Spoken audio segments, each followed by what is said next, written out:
It is Thursday. Happy Thursday to everyone. I have my Neuro Coffee in hand, and Dr. Mike, I think it's the best batch ever. It is perfect. Dr. Mike, how are you this morning? I'm doing wonderful.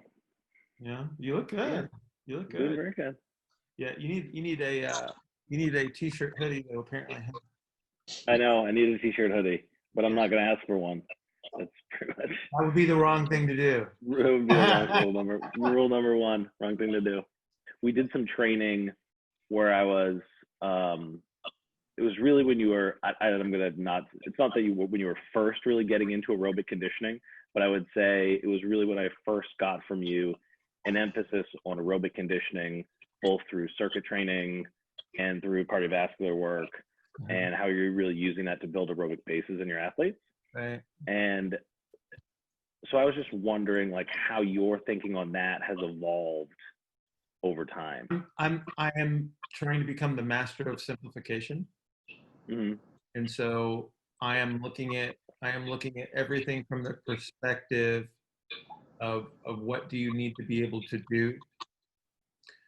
So from an athletic standpoint, I am just looking at what is actually the exposure. Where do I have to get these people?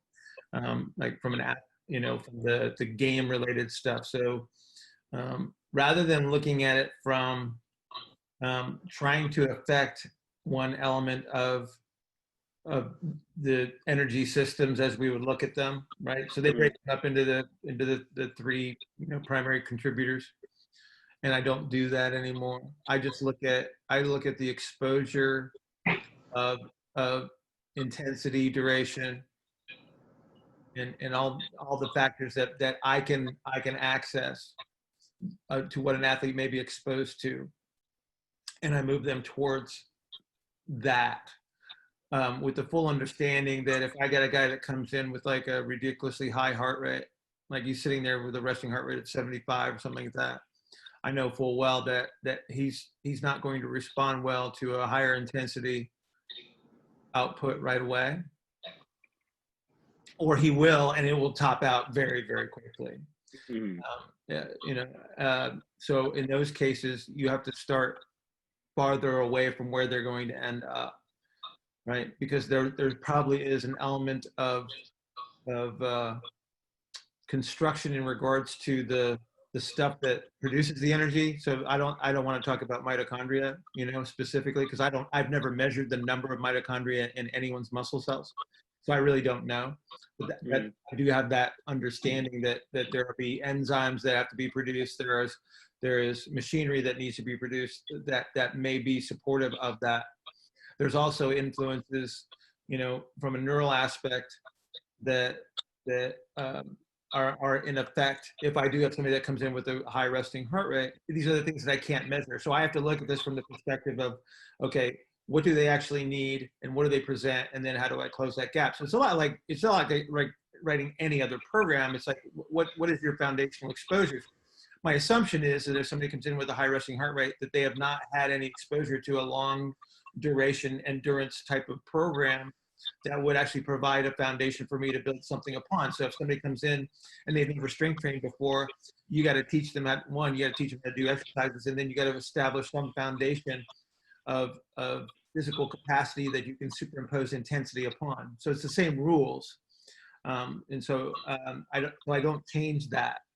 It's just where the means would be the difference, right? Whereas somebody comes in for strength training, obviously we're going to do something that's going to be a bit more resistant. Whereas somebody comes in for an endurance-based thing, obviously it's a lower intensity of output per unit of time, and so your means are different. So then we drift you towards something that is less discrete of a task and more of a continuous activity. So again, that would be my perspective. Whereas probably back 13 years ago, I was probably thinking that, oh, I'm affecting this.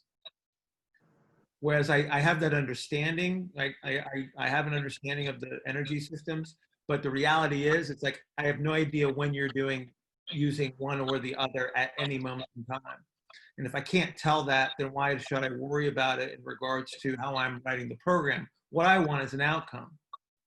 And so I use the same structure that I would in the purple room within a session. So within a session, I test something, I intervene, and then I retest to make sure that I'm on the right track, right? So with an endurance-based program or a conditioning program, I test, I intervene based on those tests, right? So I structure the workout, and then I can't do it as acutely as I do in the purple room because the changes might take a little bit longer.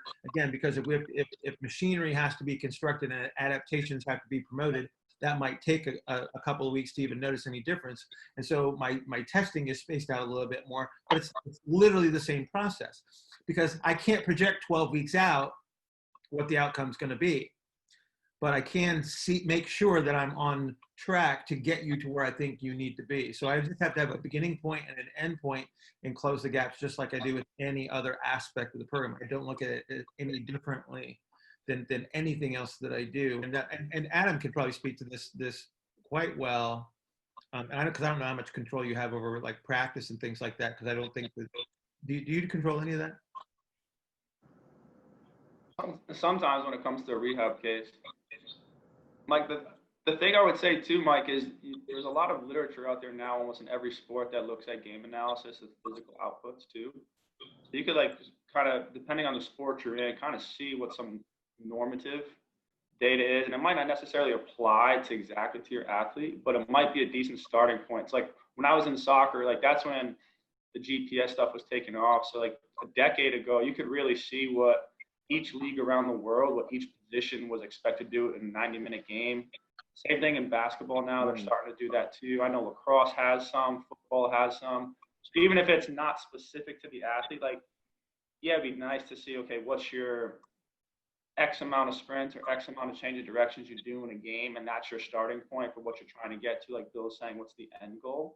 But if you need some sort of like sport-specific terminal task, that's where, like, as soon as you asked that question, that was the first thing that went to my mind. It's like, ooh, like, what sport is it? What's the literature say now? Because they've so much on it now because of technology boom. Like, Yeah. A lot of the field sport information falls into very similar categories. Like you can even get information on Irish hurling. How about that? It's like we didn't have work to risk ratios on the NFL, but we have Irish hurling information available to us, which is, you know, but it's still useful because again, if you compare soccer and the hurling information, what else do we have? They got some stuff on rugby, Aussie rules football. Yeah. So, but a lot of the field sports tend to start to look very, very similarly. I mean, but they'll look at like how long were you walking, how long were you standing, what's the longest sprint that you do at such and such intensity. Like they have that kind of information now, which is really, really helpful to determine like, okay, here's what your needs might be. Do you usually use like a similar type of thought process in regards to return to sport following injury and surgery? You know, once you're past that rehab stage and it's just like a reconditioning element, it's just like, okay, what's your fitness level now? What do I need to prepare you for? And again, Adam can speak to this like with you know, great accuracy because that's what he does for a living. It's like you're in this constant state of reconstruction and restoration of fitness, right?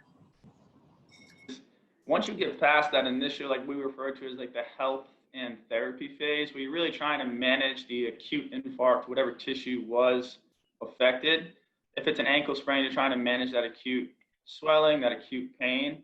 And we use biological timelines as like a reference source, but then we also use a criterion model relative to like basic strength and range of motion. And once you get through that phase, like to Bill's point, it's just training and understanding where you're at and what you have to get to. You kind of look at also too, there's a lot of literature from like Isserin or some of the Russian literature as far as like rate of decay of athletic qualities. So for example, you tend to see a quicker drop off in your high intensity efforts in the context of basketball, sprinting and jump output, because those are more quote unquote CNS, like short-lived outputs, maximal outputs, whereas like true like aerobic fitness that is more structural based, more like mitochondrial, cardiac changes, those take longer because they are true structural changes. So what you're trying to understand is how long were you unable to load or challenge those systems, and then those are probably the first ones you want to hit. And then if it's more of a longer term one, maybe you try and go the aerobic route too. But once you get past that pain and health phase, it really is training at that point. Like, there's a phrase out there, training equals rehab, agree and disagree. It is valuable in that context, but it's not the same thing early on. So like, they are different, but they do get to a point where your rehab, like our strength conditioning coach says, at some point your rehab should look like training, because ultimately you have to get back to doing the things you have to get back to. Yeah, I think it's a matter of are you trying to expand adaptability for health purposes, or are you narrowing capabilities, narrowing adaptations to reach a level of performance? Because and you and I have had this conversation how many times now that they are not the same. You know, I'm actually reducing the broad scope adaptability of the system to reach a level of performance, because you have finite resources that are available. I can't distribute them broadly under all circumstances, but to capture health, you do need to have that broader element intact, right? Because you never know how many systems are going to be affected, and so you have to try to get as many as you can. Cool. Bill, I got a question for you. I have an answer, hopefully. We've been talking a lot about feet internally around here, and just some observations we've noticed. And even look, you Google some athletes' feet, and you see a lot of the most athletic NBA ballers, they have very, very flat feet, toe valgus bilaterally, collapsed arch, just the whole nines. Yeah.